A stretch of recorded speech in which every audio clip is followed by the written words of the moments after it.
നമസ്കാരം. News room live ആരംഭിക്കുന്നു. ആദ്യം പ്രധാന വാർത്തകൾ. ഇന്ത്യയിലെ ഇസ്രായേൽ പൗരന്മാർക്ക് ജാഗ്രതാ നിർദ്ദേശം. എംബസിക്ക് സമീപത്തെ സ്ഫോടനം ഭീകരാക്രമണമെന്ന ഇസ്രായേൽ. ലഭിച്ച കത്ത് കേന്ദ്രീകരിച്ച് അന്വേഷണം. തിരുവനന്തപുരത്ത് കുഞ്ഞിന്റെ മരണത്തിൽ അമ്മ കസ്റ്റഡിയിൽ. മരിച്ചത് പോത്തൻകോട് മഞ്ഞമല സ്വദേശി സരിത സജി ദമ്പതികളുടെ മകൻ. 36 ദിവസം പ്രായമായ കുഞ്ഞിന്റെ മൃതദേഹം കണ്ടത് കിണറ്റിൽ. സന്നിധാനം ഭക്തിസാന്ദ്രം. മണ്ഡലപൂജ ഇന്ന്. ഭക്തജനത്തിരക്ക് തുടരും.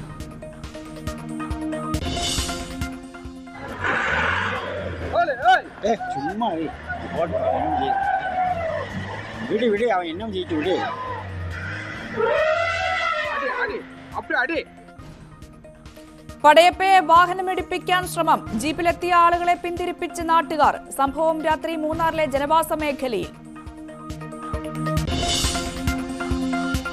തൃശൂരിൽ പാപ്പമാരിറങ്ങും. ബോൺ നദാലെ മെഗാ സംഗമം ഇന്ന്. ISLൽ വിജയം തുടരാൻ കേരള ബ്ലാസ്റ്റേഴ്സ്. മോഹൻ ബഗാൻ എതിരാളികൾ. രാത്രി 8 മുതൽ ന്യൂസ് 18ൽ തത്സമയം.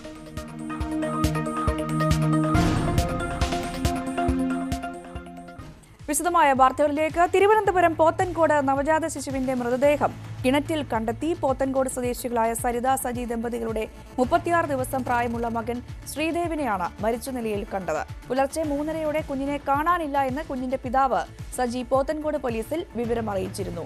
സംഭവത്തിൽ കുഞ്ഞിന്റെ അമ്മയെ പോലീസ് കസ്റ്റഡിയിലെടുത്തു. ഐശ്വര്യാനിൽ വാർത്തയുടെ വിശദാംശങ്ങൾ പങ്കുവയ്ക്കുന്നു. ഐശ്വര്യ, ഇതിലിപ്പോൾ അമ്മയെ കസ്റ്റഡിയിലെടുത്ത സാഹചര്യമുണ്ട്. എങ്ങനെയാണ് പോലീസ് കാര്യങ്ങൾ വിശദീകരിക്കുന്നത്? രഞ്ജിനി, 36 ദിവസം മാത്രം പ്രായമുള്ള ആൺകുഞ്ഞിനെയാണ് കിണറ്റിൽ മരിച്ച നിലയിൽ കണ്ടെത്തിയത്. പോത്തൻകോട് മഞ്ഞമല അടപ്പിനകത്ത് ക്ഷേത്രത്തിന് സമീപം സുരിത സജി ദമ്പതികളുടെ മകൻ ശ്രീദേവിനെയാണ് വീടിന് പുറകുവശത്തെ കിണറ്റിൽ മരിച്ച നിലയിൽ കണ്ടെത്തിയത്. അതിരാവിലെ 3:30 കുഞ്ഞിനെ കാണാനില്ല എന്ന പരാതിയുമായി കുഞ്ഞിന്റെ പിതാവ് സജി പോത്തൻകോട് പോലീസിനെ സമീപിക്കുകയായിരുന്നു. തുടർന്ന് പോലീസ് എത്തി നടത്തിയ പരിശോധനയിലാണ് കിണറ്റിന്റെ കൈവരിയിലായി ഒരു ടവൽ, ഈ കുഞ്ഞിന്റെ ഒരു ടവൽ കണ്ടെത്തിയത്. തുടർന്ന് പോലീസ് കഴക്കൂട്ടം ഫയർഫോഴ്സിനെ വിവരം അറിയിക്കുകയായിരുന്നു. ഫയർഫോഴ്സ് എത്തി കിണറ്റിൽ നടത്തിയ പരിശോധനയിലാണ് കുട്ടിയെ കണ്ടെത്തിയത്. കുട്ടിയെ പുറത്തെടുക്കുമ്പോഴേക്കും കുട്ടിയുടെ മരണം സംഭവിച്ചിരുന്നു.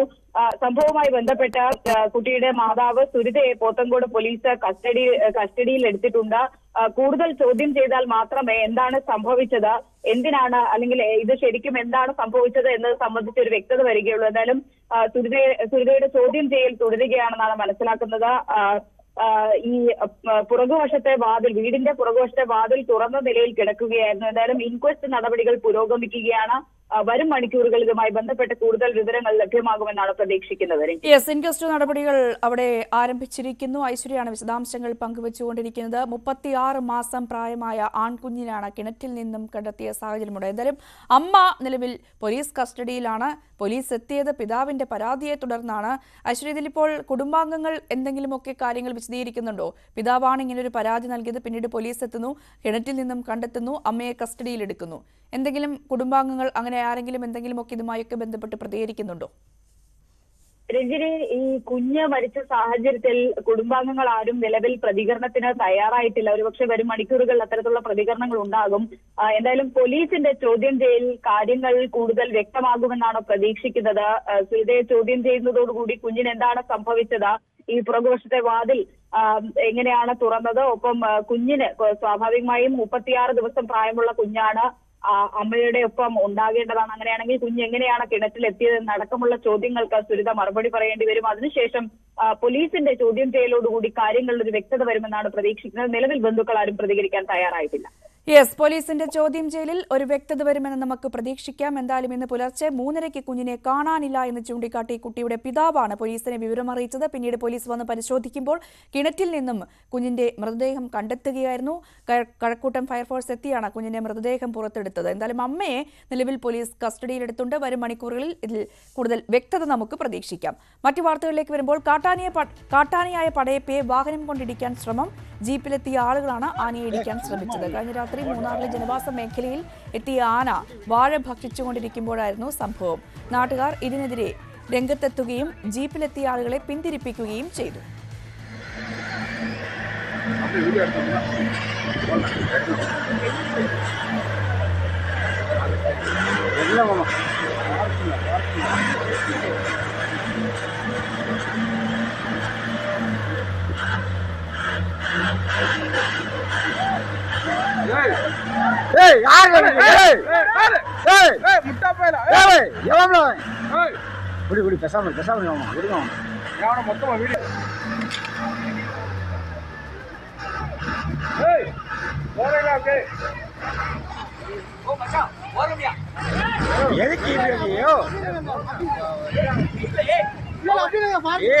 என்ன நீங்க நாட்டு கறியுமா நீங்க ஒரு நாள் கூத்து பண்ணி போறீங்க. நான் வண்டி ஓட்ட நம்ம நான் டிரைவர் தரேன். ஒரு நாள் கூத்து பண்ணி போறீங்க.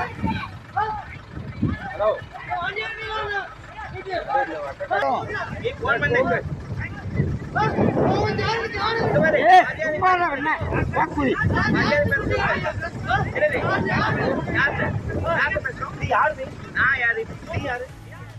പ്രിൻസ് ജെയിംസ് വാർത്തയുടെ വിശദാംശങ്ങൾ പങ്കുവയ്ക്കും. പ്രിൻസ്, പടയപ്പ ഇവിടെ മൂന്നാർ മേഖലയിൽ ജനവാസ മേഖലയിൽ ഇറങ്ങുന്ന പതിവാണ്. പല ദിവസവും നമ്മൾ വാർത്ത നൽകാറുണ്ട്. ഇങ്ങനെ ആനയെ പ്രകോപിപ്പിക്കാനൊക്കെ ശ്രമിക്കുമ്പോൾ എന്തെങ്കിലും സംഭവിച്ചെങ്കിൽ കാര്യങ്ങൾ പൂർണ്ണമായും മാറിപ്പോകുന്ന സ്ഥിതിയിലേക്ക് കാര്യങ്ങൾ എത്തിയേനെ. എന്താണ് ഇവിടെ സംഭവിച്ചത്? ഇതിപ്പോൾ വീഡിയോയിൽ കേൾക്കുന്നതൊക്കെ തമിഴ് സംസാരിക്കുന്നവർ അങ്ങനെ പുറത്തുനിന്നെത്തിയ ആളുകളാണോ? എന്താണ് അതിന്റെ ഒരു സംഭവം? തീർച്ചയായും കഴിഞ്ഞ രാത്രിയിലാണ് ഇത്തരത്തിലൊരു സംഭവം നടക്കുന്നത്. തമിഴ് തോട്ടം മേഖലയിലേക്ക് ജനവാസ മേഖലയാണ് കഴിഞ്ഞ രാത്രി പടയപ്പ എത്തിയത്. ഈ മൂന്നാറിലെ ജനവാസ മേഖലയിലൊക്കെ ഏതാനും നാളുകളായി പടയപ്പ സ്ഥിരം സാന്നിധ്യമാണ്. കുറച്ച് മാസങ്ങൾക്ക് മുൻപ് മറയൂർ മേഖലയിലായിരുന്നെങ്കിലും ഇപ്പോൾ മൂന്നാറിലുള്ള സമീപ പ്രദേശങ്ങളിലൊക്കെയാണ് പടയപ്പ പിടിക്കുന്നത്. പതിവായി ഈ ജനവാസ മേഖലയിൽ ഇറങ്ങുന്ന സാഹചര്യമൊക്കെ ഉണ്ട്. കഴിഞ്ഞ രാത്രിയിലും ഇത്തരത്തിൽ ഈ തോട്ടം മേഖലയോട് ചേർന്നുള്ള ജനവാസ മേഖലയിൽ എത്തുകയായിരുന്നു ആന.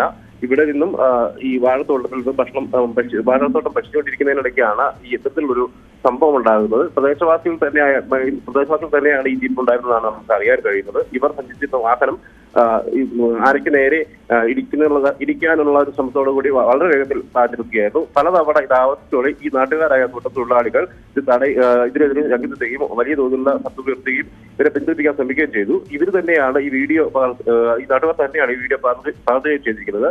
മുൻപും ഇത്തരത്തിലുള്ള ശ്രമങ്ങളൊക്കെ ഈ മൂന്നാർ മേഖലയിലൊക്കെ ഉണ്ടായിട്ടുണ്ട്. പലരും ഈ പടയപ്പയ്ക്ക് നേരെ വാഹനം പിടിപ്പിക്കാനുള്ള ശ്രമങ്ങളൊക്കെ മുൻപ് ഉണ്ടായിട്ടുണ്ട്. പക്ഷേ പടയപ്പ് പലപ്പോഴും ജനവാസ മേഖലയിലൊക്കെ പതിവായി ഇറങ്ങാറുണ്ടെങ്കിലും ആളുകൾക്ക് നേരെയുള്ള വലിയ തോതിലുള്ള ആക്രമണം നടത്തിയിട്ടുള്ള ആരെയല്ല. അതുകൊണ്ട് ആളുകൾ വലിയ തോതിലുള്ള ആരക്കെതിരെ ഗൗരവങ്ങൾ ഉണ്ടാക്കാനുള്ള നാട്ടുകാർ ശ്രമിക്കാറില്ല. പക്ഷെ ചിലരുടെ ഭാഗത്തെങ്കിലും ഇത്തരത്തിലുള്ള ശ്രമങ്ങൾ മുൻപും ഉണ്ടായിട്ടുണ്ട്. വിനോദസഞ്ചാരികളുമായി എത്തുന്ന വാഹനങ്ങളൊക്കെ ഇത്തരത്തിൽ ആരയ്ക്ക് നേരെ പാട്ടിച്ചെടുക്കുന്ന സംഭവങ്ങളൊക്കെ മുൻപും ഉണ്ടായിട്ടുണ്ട്. എന്തായാലും ഇന്നലെ നാട്ടുകാർ ഇടപെട്ടതോടെയാണ് ഈ ആനയെ വാഹനങ്ങൾ ഇടിപ്പിക്കുന്നത് തിരിഞ്ഞ് ഈ ജീപ്പുകളിൽ ഉണ്ടായിരുന്നവർ തിരികെ മടങ്ങുന്നത്. എന്തായാലും ഇത് വലിയ ചർച്ചയായിരിക്കുകയാണ്. ഏതായാലും നാളുകൾക്ക് മുൻപും ഇത്തരത്തിൽ ആനയുടെ നേരെ ഈ വാഹനം ഇടിപ്പിക്കാനുള്ള മറ്റു വാഹനങ്ങൾ ഇടിപ്പിക്കാനുള്ള ശ്രമങ്ങളൊക്കെ മുൻപും മൂന്നാറിൽ ഉണ്ടായിട്ടുണ്ട്. ശരി, പ്രിൻസ് ആണ് വിശദാംശങ്ങൾ പങ്കുവച്ചത്. മറ്റു വാർത്തകളിലേക്ക് വരുമ്പോൾ, കുർബാന തർക്കത്തെ തുടർന്ന് പള്ളിക്കുള്ളിൽ ഏറ്റുമുട്ടൽ. എറണാകുളം കാലടി താന്നിപ്പുഴ പള്ളിയിലാണ് വിശ്വാസികൾ ഏറ്റുമുട്ടിയത്. സിനഡ് കുർബാന നടത്താനുള്ള വൈദികന്റെ ശ്രമം വിശ്വാസികൾ എതിർത്തു. വൈദികനെ പിന്തുണച്ചെത്തിയ ആളുമായാണ് ഏറ്റുമുട്ടലുണ്ടായത്.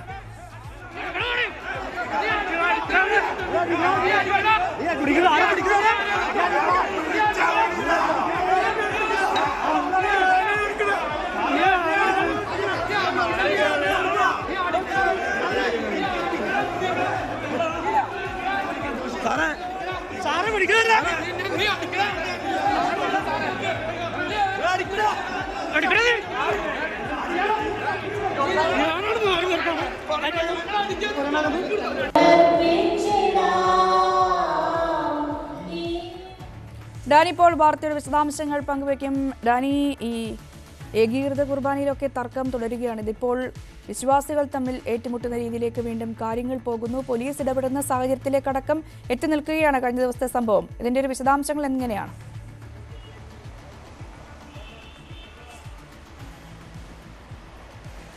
ഇതിൽ വലിയ രീതിയിലുള്ള തർക്കങ്ങളിലേക്ക് കുർബാന ഏകീകരണ വിഷയം മാറുമെന്ന കാര്യത്തിൽ ഒരു സംശയവുമില്ല. അത് ക്രിസ്തുമസ് ദിവസം മുതൽ തന്നെ ആരംഭിച്ചു. ക്രിസ്തുമസ് ദിവസം ചിറ്റൂർ സെൻറ് തോമസ് പള്ളിയിൽ ഇത് ഏകീകൃത കുർബാന അർപ്പിക്കണം, അതായത് സിനഡ് നിർദ്ദേശിച്ച കുർബാന അർപ്പിക്കണം എന്ന വിശ്വാസികൾ ഒരു ഭാഗം ആവശ്യപ്പെട്ടു. എന്നാൽ ജനാഭിമുഖ കുർബാനയെ തുടരാൻ അനുവദിക്കുകയുള്ളൂ എന്ന നിലപാടിലേക്ക് വന്നു.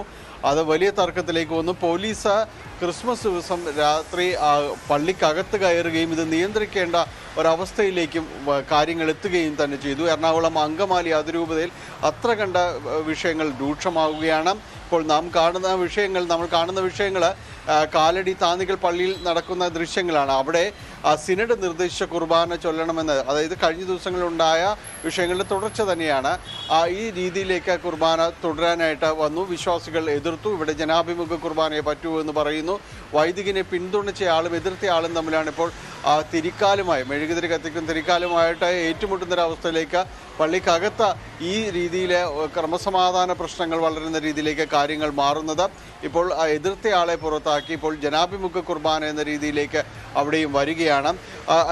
ഇവിടെ ഈ പല സ്ഥലങ്ങളിലും തന്നെ എറണാകുളം അങ്കമാലി അതിരൂപതയിൽ പലയിടങ്ങളിലും തന്നെ ഈ വിഷയങ്ങൾ വഷളായിക്കൊണ്ടിരിക്കുകയാണ്. ഇപ്പോൾ മാർപ്പാപ്പ അംഗീകരിച്ച കുർബാന അർപ്പിക്കാൻ സാധിക്കാത്തത് കൊണ്ട് പള്ളിയിൽ കുർബാനയുണ്ടാകില്ല എന്ന പറവൂർ കോട്ടക്കടവ് ഇടവകയിൽ ഇടവക വികാരി തന്നെ ഫാദർ ജോസ് പുതിയടത്ത് തന്നെ പ്രഖ്യാപിക്കുന്ന ഒരു അവസ്ഥയിലേക്ക് വന്നു.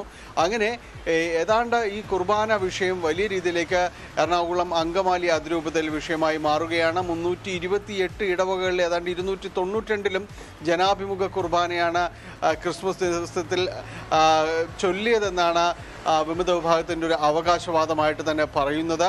എന്തായാലും ഈ വിഷയത്തിൽ വലിയ തർക്കങ്ങൾ പലയിടങ്ങളിലും തന്നെ തുടരുന്നു. ക്രിസ്മസ് ദിവസം മുതൽ ജനാഭിമുഖ കുർബാനയ്ക്ക് പകരം സിനഡ് നിർദ്ദേശിച്ച ഏകീകൃത കുർബാനയെ പാടുള്ളൂ എന്നാണ് വത്തിക്കാൻ്റെ ഇതുവരെയുള്ളൊരു നിർദ്ദേശം. അത് പ്രാവർത്തികമാക്കാൻ കഴിഞ്ഞിട്ടില്ല.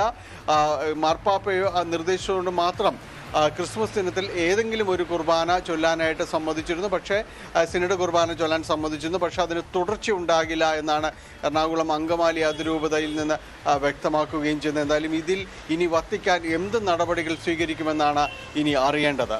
രഞ്ജിനി. ശരി, ശബരിമല വാർത്തകൾ.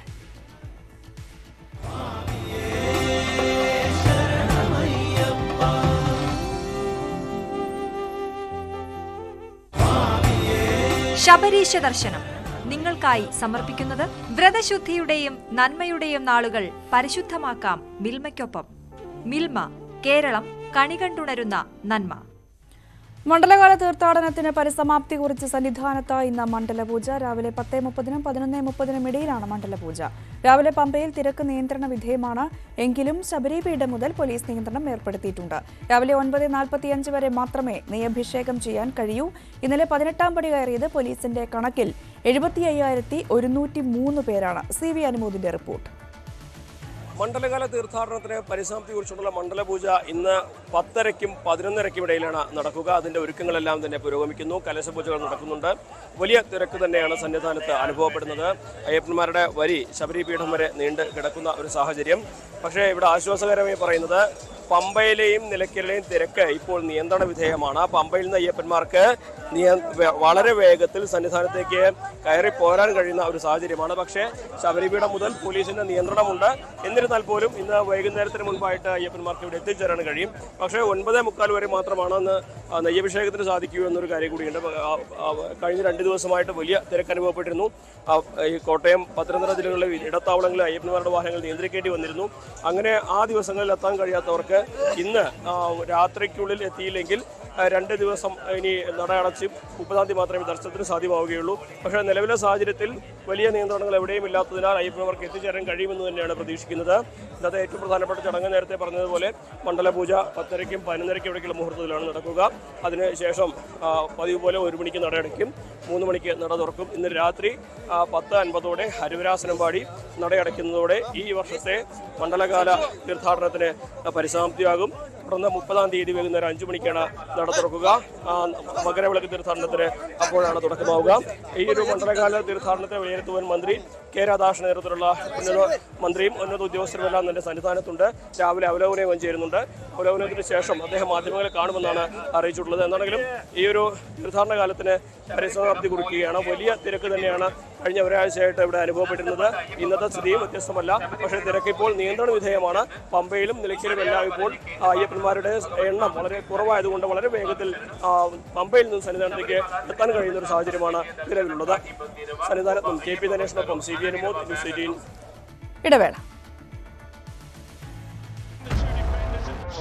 മുംബൈയെ തകർത്തതിന്റെ വീര്യവുമായി കേരള ബ്ലാസ്റ്റേഴ്സ് കൊൽക്കത്തയിലേക്ക്.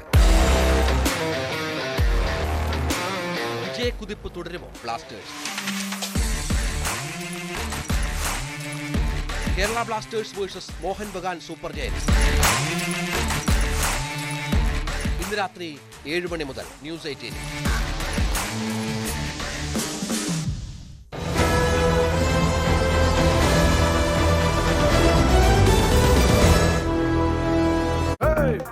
അടുത്ത ജനുവരി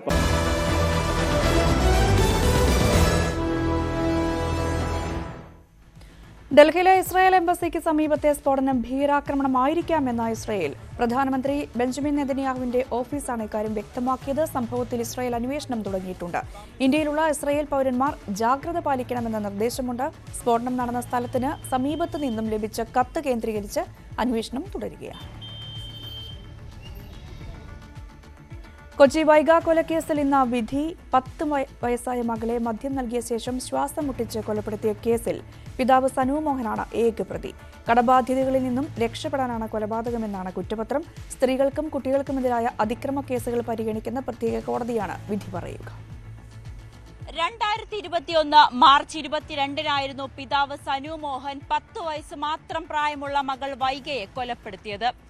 ആലപ്പുഴയിലെ ബന്ധുവീട്ടിൽ നിന്നും അമ്മാവനെ കാണാനാണെന്ന് പറഞ്ഞ് കൊണ്ടുവന്ന കുഞ്ഞിനെ കങ്ങരപ്പടിയിലെ ഫ്ളാറ്റിലെത്തിച്ച് മദ്യം നൽകിയ ശേഷം ശ്വാസം മുട്ടിച്ച് കൊലപ്പെടുത്തുകയായിരുന്നു. പിന്നീട് ആ കുഞ്ഞിന്റെ മൃതദേഹം കണ്ടെത്തിയത് ഈ കാണുന്ന മുട്ടാർ പുഴയിലാണ്. കുഞ്ഞിനെ കാണാനില്ലെന്ന ബന്ധുക്കളുടെ പരാതിയിൽ പോലീസ് അന്വേഷണം ആരംഭിച്ചു. പോലീസ് തന്റെ പുറകിലുണ്ടെന്നറിഞ്ഞ പ്രതി മൊബൈൽ ഫോൺ ഉപേക്ഷിച്ച് കടന്നു കളഞ്ഞു. ഗോവ, കോയമ്പത്തൂർ, മൂകാംബിക എന്നീ സ്ഥലങ്ങളിൽ ഒളിവിൽ കഴിഞ്ഞ പ്രതിയെ കർണാടകയിലെ കാർവാറിൽ നിന്നാണ് 1 മാസത്തിനു ശേഷം പിടികൂടിയത്. കടബാധ്യതകളിൽ നിന്നും രക്ഷപ്പെട്ട് മറ്റൊരാളായി ജീവിക്കാനാണ് സനു മോഹൻ ശ്രമിച്ചതെന്ന് കുറ്റപത്രത്തിൽ പോലീസ് പറയുന്നു. 236 പേജുള്ള കുറ്റപത്രത്തിനോടൊപ്പം 1200 പേജുള്ള കേസ് ഡയറിയും അന്വേഷണ സംഘം കോടതിയിൽ സമർപ്പിച്ചിട്ടുണ്ട്. കേസിൽ 97 സാക്ഷികളാണുള്ളത്. പ്രതിക്കെതിരായ കുറ്റം നിസ്സംശയം തെളിയിക്കാൻ സാധിച്ചു എന്ന ആത്മവിശ്വാസത്തിലാണ് പ്രോസിക്യൂഷൻ. ഇന്ന് കോടതി വിധി പറയുമ്പോൾ പ്രതിക്ക് തൂക്കുകയറിൽ കുറഞ്ഞതൊന്നും ലഭിക്കില്ല എന്ന പ്രതീക്ഷയിലാണ് പൊതുസമൂഹം. ക്യാമറാമാൻ മനോജ് കുമാറിനോടൊപ്പം നവമി ദിനേശ്, News 18, കൊച്ചി. ബിനോയ് വിശ്വത്തെ സംസ്ഥാന സെക്രട്ടറിയായി നിർദ്ദേശിച്ചതിൽ ഒരു വിഭാഗത്തിന്റെ അതൃപ്തി തുടരുന്നതിനിടെ CPI സംസ്ഥാന എക്സിക്യൂട്ടീവ് യോഗം ഇന്ന് ചേരും. നാളത്തെ കൌൺസിൽ യോഗമാണ് തീരുമാനത്തിന് അംഗീകാരം നൽകേണ്ടത്. എതിർപ്പുണ്ടെങ്കിലും ബിനോയ് വിശ്വം തന്നെ സെക്രട്ടറിയായി തുടരാനാണ് സാധ്യത. കാനം രാജേന്ദ്രന്റെ സംസ്കാര ചടങ്ങുകൾക്ക് പിന്നാലെ കോട്ടയത്ത് ചേർന്ന അടിയന്തര എക്സിക്യൂട്ടീവ് യോഗമാണ് ബിനോയ് വിശ്വത്തെ സംസ്ഥാന സെക്രട്ടറിയായി നിർദ്ദേശിച്ചത്. ഇതിന് അംഗീകാരം നൽകേണ്ടത് സംസ്ഥാന കൌൺസിലാണ്. അവധി അപേക്ഷിച്ച് കാനം നൽകിയ കത്തിലും ബിനോയ്ക്ക് ചുമതല നൽകണമെന്ന് ആവശ്യപ്പെട്ടിരുന്നു. എന്നാൽ ഇത് സംഘടനാ രീതിയല്ലെന്ന വിമർശനം ഉന്നയിച്ചത് മുതിർന്ന നേതാവ് K. ഇസ്മായിലാണ്. കീഴ്വഴക്കം ലംഘിച്ചാണ് ബിനോയ് വിശ്വത്തിന്റെ തെരഞ്ഞെടുപ്പെന്നും ഇസ്മായിൽ ആരോപിച്ചിരുന്നു. നേതൃത്വത്തിന്റെ നീക്കത്തിൽ ഇസ്മായിൽ പക്ഷത്തിനും മുതിർന്ന ചില നേതാക്കൾക്കും കടുത്ത അതൃപ്തിയുണ്ട്. എന്നാൽ കേന്ദ്ര നേതൃത്വത്തിന്റെ തീരുമാനവും കാനത്തിന്റെ നിർദ്ദേശവും മറികടന്നുള്ള നീക്കങ്ങൾക്ക് വലിയ പിന്തുണ CPIയിൽ ലഭിക്കാനിടയില്ല. അതുകൊണ്ട് തന്നെ കോട്ടയത്ത് ചേർന്ന എക്സിക്യൂട്ടീവിന്റെ തീരുമാനം സംസ്ഥാന കൌൺസിൽ അംഗീകരിക്കാനാണ് സാധ്യത കൂടുതൽ. ദേശീയ എക്സിക്യൂട്ടീവ് അംഗം K. പ്രകാശ് ബാബു ഉൾപ്പെടെയുള്ളവർക്ക് തീരുമാനത്തോട് വിയോജിപ്പുണ്ട്. പക്ഷേ വിഭാഗീയ നീക്കത്തിന് തന്നെ കിട്ടില്ലെന്ന നിലപാട് പ്രകാശ് ബാബു സ്വീകരിച്ചതോടെ വിമത നീക്കം അപ്രസക്തമായി. നാളത്തെ സംസ്ഥാന കൌൺസിൽ ബിനോയ് വിശ്വത്തെ സെക്രട്ടറിയെ അംഗീകരിക്കുമെങ്കിലും CPIയിൽ വിഭാഗീയത ശക്തമാകാനുള്ള സാധ്യതയാണ് ഉള്ളത്.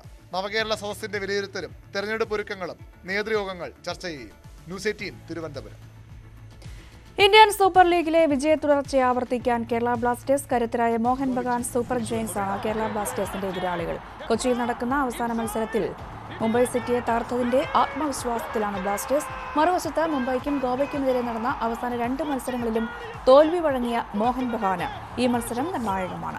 മോഹൻ ബഗാന്റെ ഹോം ഗ്രൗണ്ടായ വിവേകാനന്ദ യുവ ഭാരതി സ്റ്റേഡിയത്തിൽ രാത്രി 8 മണിക്കാണ് മത്സരം. മാറ്റങ്ങൾ ഇല്ലാതെയാകും ബ്ലാസ്റ്റേഴ്സ് ഇറങ്ങുക. 23 പോയിന്റുമായി രണ്ടാമതാണ് ബ്ലാസ്റ്റേഴ്സ്. മത്സരം രാത്രി 7 മുതൽ ന്യൂസ് 18-ൽ തത്സമയം കാണാം. പുലി ഇറങ്ങിയതൊന്നും പൊന്മുടിയിലെത്തുന്ന സഞ്ചാരികളെ ബാധിച്ചിട്ടില്ല. ആയിരങ്ങളാണ് ദിവസവും പൊന്മുടിയിലെത്തുന്നത്. പൊന്മുടി കാഴ്ചകളിലേക്ക്. പൊന്മുടി പോലീസ് സ്റ്റേഷന് മുന്നിൽ പുള്ളിപ്പുലി ഇറങ്ങിയെങ്കിലും ഇങ്ങോട്ടേക്കുള്ള വിനോദസഞ്ചാരത്തെ അത് ബാധിച്ചിട്ടേയില്ല. അവധി ആഘോഷിക്കാൻ നിരവധി പേരാണ് പൊന്മുടിയിലേക്ക് എത്തുന്നത്.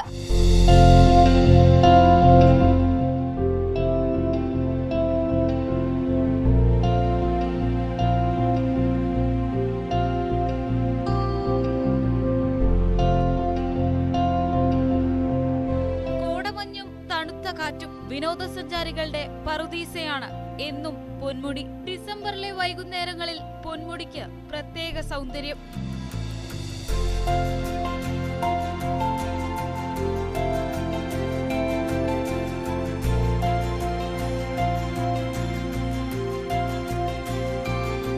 അവധിക്കാലമായതിനാൽ സഞ്ചാരികളുടെ ഒഴുക്ക്.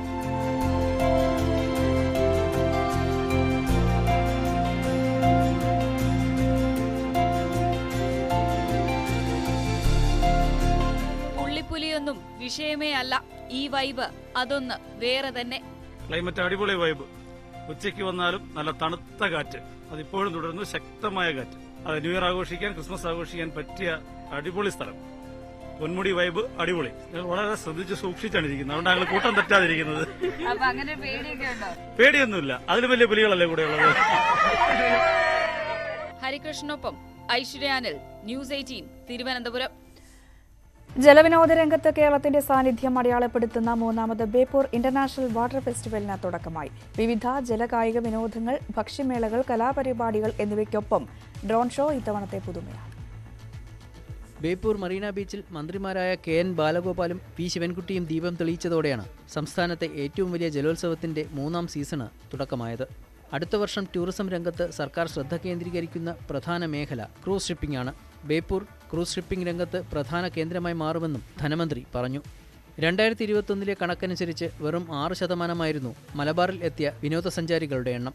ഇതിന് പരിഹാരമായാണ് ബേപ്പൂർ പോലെ നിരവധി സ്ഥലങ്ങളിൽ ഫെസ്റ്റ് നടത്താൻ തീരുമാനിച്ചത്. മലബാറിൽ ടൂറിസം വികസിക്കുമ്പോൾ അത് മൊത്തം സംസ്ഥാനത്തിന്റെ കുതിപ്പിന് വഴിയൊരുക്കുമെന്ന് മേളയുടെ സംഘാടകൻ കൂടിയായ മന്ത്രി മുഹമ്മദ് റിയാസ് പറഞ്ഞു. മലബാറിലെ ടൂറിസം വികസിച്ചാൽ അത് കേരളത്തിലെ ടൂറിസത്തെ കൂടുതൽ കുതിപ്പോടെ മുന്നോട്ട് പോകാൻ വേണ്ടി സാധിക്കുമെന്നുള്ള കാഴ്ചപ്പാടിന്റെ ഭാഗമായിട്ടാണ് ഇത്തരം പരിപാടികൾ പൊതുവെ സംഘടിപ്പിക്കാൻ തീരുമാനിച്ചത്. അങ്ങനെ പരിശോധിച്ചപ്പോഴാണ് കേരളത്തിലെ, ഇന്ത്യയിലെ അതിപുരാതനമായ തുറമുഖ നഗരമായ ബേപ്പൂരിൽ ടൂറിസത്തിന്റെ അനന്ത സാധ്യത പൊതുവെ സർക്കാർ കാണുകയുണ്ടായി. ആ സാധ്യതയെ ഫലപ്രദമായി ഉപയോഗപ്പെടുത്താൻ ഇത്തരം ഫെസ്റ്റുകൾ സംഘടിപ്പിക്കണം എന്ന് നിശ്ചയിച്ചു. വിവിധ ജല കായിക വിനോദങ്ങൾ, ഭക്ഷ്യമേളകൾ, കലാപരിപാടികൾ എന്നിവ ഫെസ്റ്റിന്റെ ഭാഗമായി നടക്കും. കേരളത്തിലെ ആദ്യ ഡ്രോൺ ഷോ 29-ന് ബേപ്പൂർ ഫെസ്റ്റിൽ നടക്കുന്നതാണ് 3ാം സീസണിലെ പുതുമ. ന്യൂസ് 18 കോഴിക്കോട്. തൃശൂരിനെ പാപ്പാ നഗരമാക്കുന്ന ബോൺനദാലെ മെഗാ പാപ്പാ സംഗമം ഇന്ന്. ഉച്ചകഴിഞ്ഞാണ് തേക്കിൻകാടിനെ ചുവപ്പണിയിക്കുന്ന പാപ്പാ സംഗമം. വർണ്ണാഭമായ ഘോഷയാത്രയും നിശ്ചല ദൃശ്യവും ഉണ്ടാകും. താളമേള നിബിഡമായ പരേഡുകളും ബോൺനദാലയുടെ മാറ്റുകൂട്ടും. ഈ ബുള്ളറ്റിൻ പൂർണ്ണമാവുകയാണ്. നമസ്കാരം.